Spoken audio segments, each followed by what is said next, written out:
Capítulo 55. Actividades del clero ante los problemas nacionales.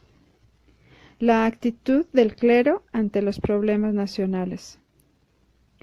Fueron de tal magnitud los acontecimientos ocurridos en nuestro país en los años de 1926 y 1927 con motivo de la rebelión del clero católico en contra del gobierno, que no obstante haber ocurrido ya más de 30 años, los conservo en mi memoria con toda fidelidad. De ellos quiero ocuparme en este capítulo, pero antes haré una necesaria digresión. México, a través de su historia, ha tenido siempre una serie de problemas que, tratando de concretarlos en solo 3 puntos, podremos decir que se refieren a la libertad o dignidad de la persona humana, a su economía o medios de vida y a su instrucción, o sea, el necesario deseo de progresar. En breves palabras, libertad, alimentación, educación. Por la consecución de esas 3 cosas han luchado y han muerto muchos hombres. Parece un absurdo, pero es una verdad. El clero, que vive del pueblo y al que dice dirigir y proteger, no se ha sumado a la conquista de esos 3 ideales de los mexicanos. El clero, durante la conquista y dominación española, no hizo otra cosa que amansar al pueblo para tenerlo sumiso a sus dominadores. Lo enseñó a sufrir con paciencia para obtener en otra vida lo que no tenían en esta. La enseñanza religiosa se reducía a la repetición inconsciente de una serie de oraciones y las prácticas religiosas eran verdaderas mojigangas. No le inculcaron ni piedad cristiana ni moralidad. Prueba de este aserto es que las cárceles están llenas de asesinos y ladrones, todos católicos, con rosarios y escapularios colgados al cuello. Después de 3 siglos de esclavitud, el pueblo pretendió luchar para conseguir su independencia. El clero se encontraba dividido en alto clero y bajo clero. El primero se alió con los dominadores gachupines y el segundo, arrostrando excomuniones y siendo muchos de sus miembros bárbaramente fusilados, se unieron a los insurgentes. Citamos entre los segundos a los curas Miguel Hidalgo, José María Morelos, Mariano Matamoros, José María Mercado, Manuel Sabino Crespo y muchos otros. A la consumación de la independencia, el alto clero se unió a Iturbide para continuar un gobierno de aristócratas en contra del pueblo. Durante la Revolución de Ayutla y de Reforma, el clero en casi su totalidad se declaró enemigo de la Constitución de 1857 y de las leyes de reforma. No obstante que, como lo ha demostrado el transcurso de los años, estas leyes en nada ofendían los intereses del dogma religioso, pues si lastimaban los intereses económicos de la casta sacerdotal, era en beneficio del pueblo mexicano. Entre otras leyes, la de nacionalización de los bienes llamados de manos muertas, o sea, los cuantiosos capitales que por herencias detentaba el clero mexicano. En la tercera de nuestras revoluciones, la iniciada en 1910 y que tiene fundamentalmente un carácter económico, pues trata de resolver los problemas del campesino y del trabajador asalariado, así como la recuperación de las riquezas nacionales antes en manos de millonarios extranjeros, tampoco el clero ha estado de parte de los intereses populares. Fue un decidido aliado de la dictadura porfirista, apoyó incondicionalmente al gobierno tiránico y usurpador del asesino Victoriano Huerta, y para defenderlo organizó los batallones de León, Guanajuato y de Tepic. Por esa razón, muchos miembros del alto clero, que se consideraban culpables, abandonaron el país al triunfo del constitucionalismo y no regresaron sino hasta después de la muerte del señor Carranza. No obstante que éste jamás dispuso persecución de sacerdotes, aunque algunos militares o gobernadores provisionales lo hayan hecho. Al expedirse la Constitución, los obispos mexicanos lanzaron una protesta en contra de dicha Constitución, expresando que ningún católico debería obedecerla, puesto que los artículos 3º, 5º, 27 y 130 vulneraban los derechos de los católicos.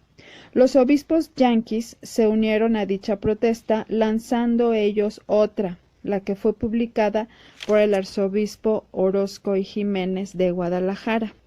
El gobierno mandó clausurar la catedral de dicha ciudad, pero más tarde el gobernador de la Mitra se comprometió a que en la arquidiócesis se respetaría la Constitución. El 4 de octubre de 1924, el clero organizó el Congreso Eucarístico Nacional, en donde se atacó rudamente al gobierno. Los obreros organizados de la capital suspendieron el funcionamiento de dicho Congreso. De 1924 a 1926, las actividades de los fanáticos agrupados en la Liga Defensora de la Libertad Religiosa, en la ACJM, en la Orden de Caballeros de Colón y en otras varias, no tuvieron límite. Les importaba preparar el terreno para, llegado el momento, rebelarse en contra de las disposiciones constitucionales. En los primeros días del mes de enero de 1926, el arzobispo de México declaró bajo su firma y se publicó en el diario El Universal que el clero y los católicos emprenderán una campaña contra las leyes injustas y contrarias al derecho natural. Esas leyes injustas contra las cuales se iba a lucha era la Constitución de nuestra República. Realmente el clero ni entonces ni ahora ha tenido que quejarse del rigor de nuestras leyes, pues si en verdad fueran rigurosas, tal rigor jamás se ha aplicado y creo que nunca se aplicará. Les hacía escozor el artículo 27 que hablaba del reparto agrario por dos causas, porque el clero ha tenido por interpósitas personas grandes latifundios. Puedo demostrarlo hasta la evidencia con hechos concretos, porque el clero era y es aliado de los grandes latifundistas con los cuales se hacía y se hace solidario.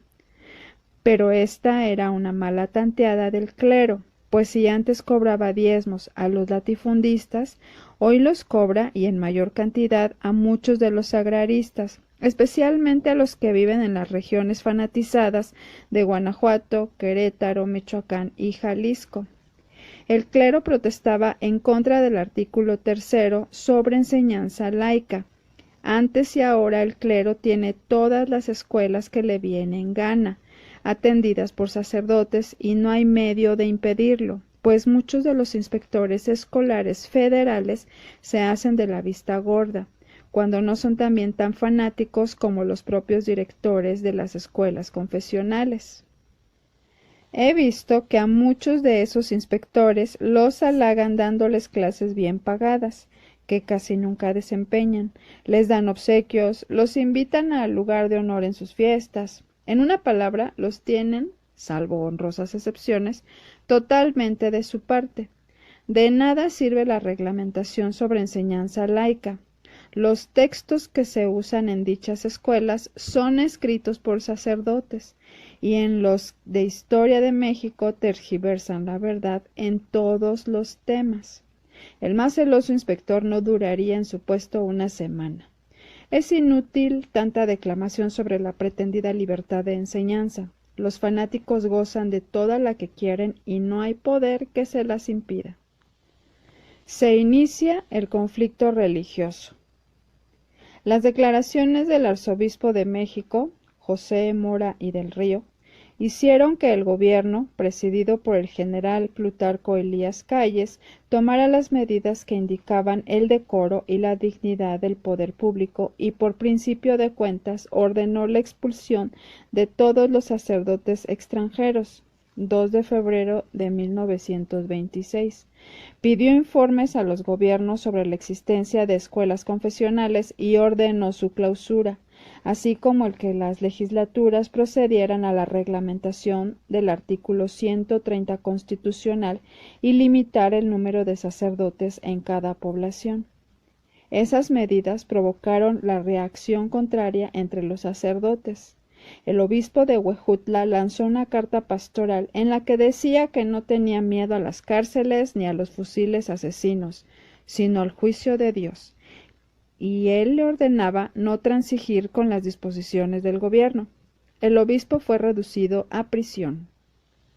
En abril 1926, el Papa escribió una carta a los obispos mexicanos, dándoles instrucciones sobre la línea de conducta que deberían observar, exhortándolos a no desmayar en su lucha en contra del gobierno. El delegado del Papa fue obligado a salir de la República. El día 3 de julio 1926 aparecieron las reformas al Código Penal, imponiendo severas penas a quienes violaran la ley sobre cultos, instrucción, etc. Este hecho recrudeció la lucha. La Liga Defensora de la Religión, las Damas Católicas, los niños de la ACJM y otros acordaron la paralización en toda la República de las principales actividades económicas, a lo que llamaron boicot, y que consistía en exhortar a todos los patronos a reducir el número de sus operarios, sirvientes y compras para crear un conflicto nacional.